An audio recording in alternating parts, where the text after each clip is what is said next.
go. Let's put into the live stream. Shalom, everybody. Welcome back to the Baal HaSulam's Matan Torah, with commentary by Rebbe Avraham Morechai Gottlieb. We are in the middle of revealing a handbreadth and concealing two. We are on the third portion of the three parameters of concealment in Kabbalah, which reads, a divine secret for those in awe of God, in the middle of page 47 of Giving. The Baal HaSulam begins. This means that the secrets of the Torah are made clear only for those who have awe of His name and guard His honor with all their soul and might, so they should never give rise to any profanation of God's name. This is the third category of the concealment of Kabbalah, and it is the most serious form of concealment for the reason that many have fallen as a result of such revelations. Those who rely on vows and amulets come from this category, as well as those who employ practical Kabbalah, thereby trapping souls with their craftiness. There are all kinds of mystics who use dried up teachings, that came from unworthy disciples of Kabbalah masters, and derive from them physical benefit for themselves or others. And the world has suffered and continues to suffer greatly from their teachings. The Rebbe Shlita says on the spot, Baal HaSulam's unwavering requirement is that the secret of God will be shown only to those who have awe of Him. That is, the Holy One, blessed be He, is dear to them. And they would never want His honor to be profaned by passing this secret to those who want to get physical benefits, such as money and power and ecstasies, from the divine wisdom. Since drops of wisdom do sometimes get to people still enslaved by selfish desires, their egoism, these people use what they learn to make a pretense of being Kabbalistic masters. They claim to know how to use the holy names of God as taught in practical Kabbalah for the purpose of physical healing or to create supernatural phenomena. All of this is a profanation of God. For the divine wisdom is intended for those who want to perfect themselves, to abandon self-love by means of the divine light. All their interest is to get to a state where they're serving the Creator in order to please Him. But these other individuals are only interested in themselves. They use the divine light for the opposite of its intended purpose. One must be careful of such people, and Baal HaSulam expressed disapproval even if they were using practical Kabbalah for worthwhile matters. How does the above fit in with the fact that Rabbi Chaim Vital and other greats of Israel publicized the different names of God that could be used to help with all kinds of practical matters? Apparently, they believed that only people at the level of the palace of the king, Heichal HaMelech, a high level of closeness to God, would be able to really use this. For other people, the names would not work, and so they would not find any benefit in them. And people in the Heichal HaMelech, the palace of the king, would use the names properly, only in accordance with the will of God. Baal HaSulam continues. Know that the essential root of concealment of Kabbalah from its very beginning was completely on account of this third category alone. Out of this concern, the sages took strict precautions in examining prospective pupils. As the Talmud states in Masechet Chagiga 13a, quote, only to a head of court is transmitted an outline of the secrets of the Torah. and only if his heart trembles with concern. Similarly, quote, we do not expound the matter of creation to two students, and the matter of the chariot, not even to one. There are many similar statements, and all of this awe is based on what is explained above. For this reason, few are the exceptional people who have merited this wisdom, and even those who have met all the myriad criteria remain sworn with strict and awesome vows not to reveal anything at all of the three above categories. See regarding this in the introduction by Rebbe Moshe Botril to Sefer Yetzirah, the Book of Creation. Adds Baal HaSulam. Not familiar with such introduction, nor was I able to find it, but alas, you may look for it. Now, do not misunderstand my division of three categories regarding the concealing of the Kabbalah. I definitely do not mean that the wisdom of truth is itself divided into three categories. My intention is that every detail in the vast realm of Kabbalah, even the smallest word, is subject to these three categories of restriction. For these are simply three styles of explanation that always apply to this wisdom. Understand this, says the Rebbe Shita on the spot. It works out that, corresponding to the three forms of concealment of wisdom that are due to the three problems that Baal HaSulam listed, there are three manners of clarification for every subject in wisdom.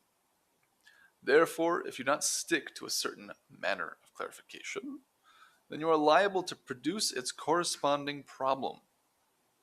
The author adds to this comment, the translator, saying what is unnecessary can cause separation from God. So one must say only what is necessary for the generation. Saying what is impossible can mislead. So one must say only what is possible by virtue of having received permission from heaven. Again, permission is the ability to enclose the matters. If one has the ability, as all of our abilities are given from heaven, so if one has the ability to provide such teachings and such wisdom in an understandable and clothed manner, then that by definition is permission, so to speak. Of course, all those who had permission were still granted that in some lofty way by their spiritual masters, as it's all a part of the Masorah, the tradition. Again, the translator adds, saying what is unnecessary can cause separation from God, so one must say only what is necessary for that generation. Saying what is impossible can mislead, so one must say only what is possible by virtue of having received permission from heaven. Saying secrets intended only for those in awe of God can harm the honor of God, because perhaps it might get to someone who doesn't have awe of God. So one must say these secrets in a way that only the God-fearing will understand. The Baal HaSulam continues, however, it makes sense to ask at this point, given that the teaching of Kabbalah has been so seriously restricted by virtue of the above criteria, how can it be that thousands of books have been published on it? The answer is that there is a distinction between the first two categories of concealment and the last one. The main weight of the task of concealment falls only on the last category for the reason explained above, being those in awe of God. However, the prohibition regarding the first two categories is not fixed. It's flexible depending on the generation. He continues, for example, something which is considered unnecessary may, as a result of changing conditions, become necessary. Similarly, something which is considered impossible may become possible for one of two reasons. Either because a generation has progressed in its development, or because the granting of permission from heaven, as happened in the case of Rebbe Shimon Bar Yochai and the Arizal, and has happened to a lesser degree in the case of those who preceded them. It is for these reasons that all the authentic books on wisdom that have been written were produced and came to be revealed. The Rebbe Shita says, the issue of necessary or not necessary is of course relative to souls. Therefore it can happen that wisdom becomes necessary due to the state of the generation that is in need of a certain illumination from the wisdom of Kabbalah for the purpose of serving God or for its spiritual development. Also, the impossible can become possible due to the development of the generation. That is, things that were impossible to reveal in previous generations may need to be revealed in later generations now that they've developed the ability to assimilate such ideas.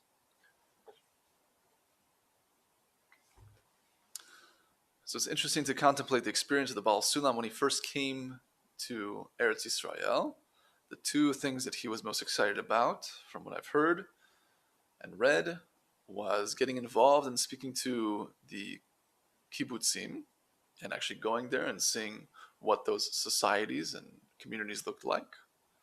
The early socialists and communities of Israel. And he also wanted to meet the Kabbalists of Jerusalem, who were of the Sephardic tradition, of the Beit El, Beit Midrash, and tradition, Masorah, coming from the Rashash. It was considered one of the four rivers stemming from the Arizal, the others being the Ramchal, the Baal Shem Tov, and the Vilna Gaon.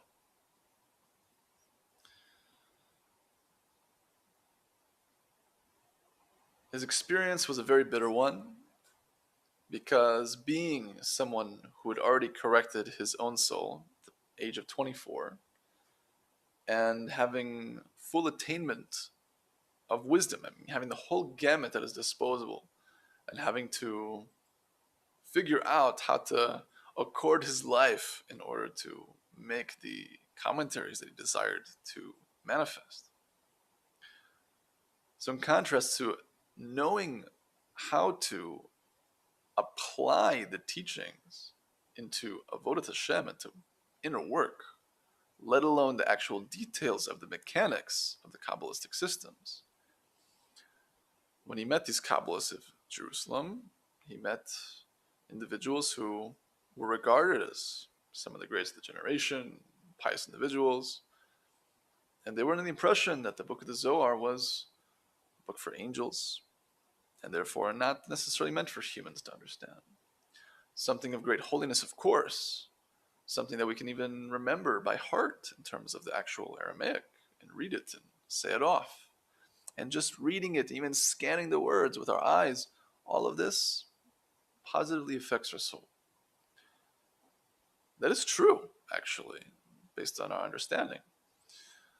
But to actually dive in and understand it and apply it practically to our lives is, I would go on a limb based on the Rebbe Shita's comment on this exact idea, probably incomprehensibly greater than scanning a page. Makes sense. It's logical. So he was seemingly experiencing a holy fury because he felt the Shekhinah, the divine presence in exile, by coming to this community and seeing the absolute disconnection from the practicality of the learning and the actual lack of understanding of the learning. Complete lack thereof, seemingly. Perhaps there was understanding. Who knows? We weren't there. At least not in this lifetime. Anyways, this is all meaning to describe that perhaps it's just a matter of a shift of generational needs. That those Kabbalists, it was unnecessary for them to know the details. It was unnecessary for them to apply practically in their lives until the time that the Baal HaSulam came and wrote and revealed the matters for everyone. Of course, he deemed it necessary, that switch to be necessary. Those individuals just having yet to be exposed, that was their involvement. That's what they understood. That's what they gave over. That was their tradition, because they were coming from a tradition where that revelation was unnecessary for X amount of years. The Rebbe Shita continues in his comment, giving permission from heaven also is related to the need of individual souls. But Baal HaSulam distinguishes this from the development of the generation. This is because a Kabbalistic sage may receive permission from heaven to reveal sublime matters, even when it is not fitting for the people of that generation. But it is needed for people in a period that is several generations after the life of the sage. The primary cause for the delay in receiving revelation is that the generation requires a stretch of time to allow the unfolding of succeeding states in the process of their spiritual development. This depending on the extent they feel afflicted and the conclusions they draw from their afflictions. The upshot of all this is that the switching of the unnecessary to be necessary and of the impossible to be possible is only for the benefit of the souls in their development. Perhaps what's hinted to here in the afflictions, as far as what we can apply to in recent times, was to our great sorrow and pain would be the Holocaust. You have a enormous chunk of Jews and other nations as well being decimated to dust, literally. And those who survived and finally made it out, you can imagine the hope.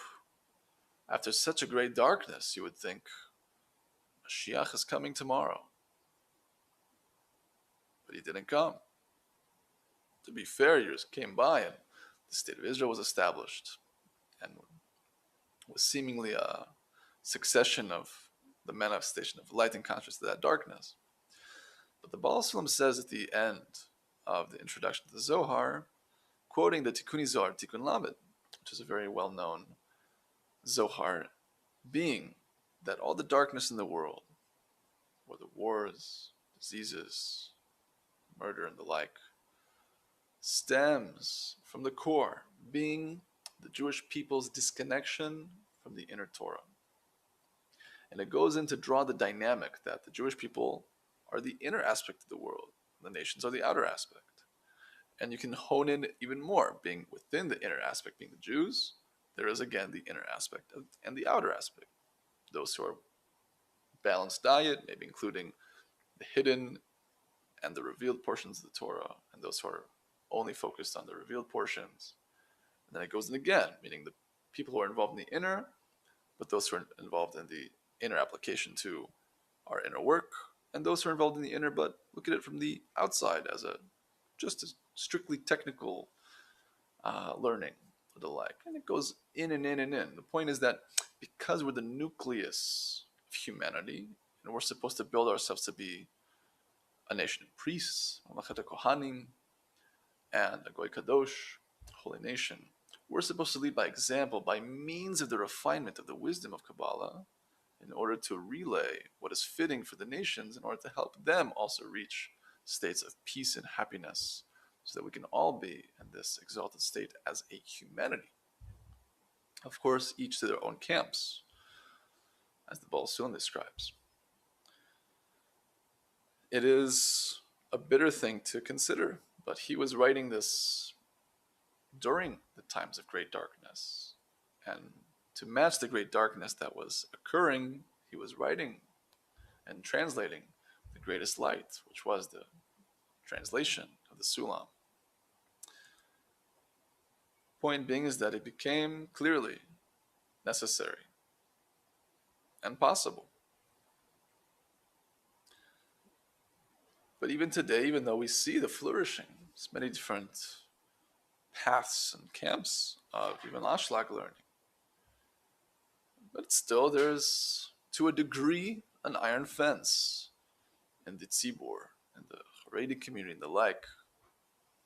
Not in every pocket, but there's still a general challenge and a lack of movement in the actual Torah institutions to integrate more inner matters. Could be that it's not time yet, to the point of this comment, being that the Baal HaSulam's revelations was meant for even more generations ahead. But those who are connecting to this text can see that it's very special, very unique, and very clear. So, Sat Hashem, may we continue to connect to it more and more, and spread the word where we can, because it's necessary and it's possible. And B'ezrat Hashem, we will also reach the awe of God. Till next time, all the best.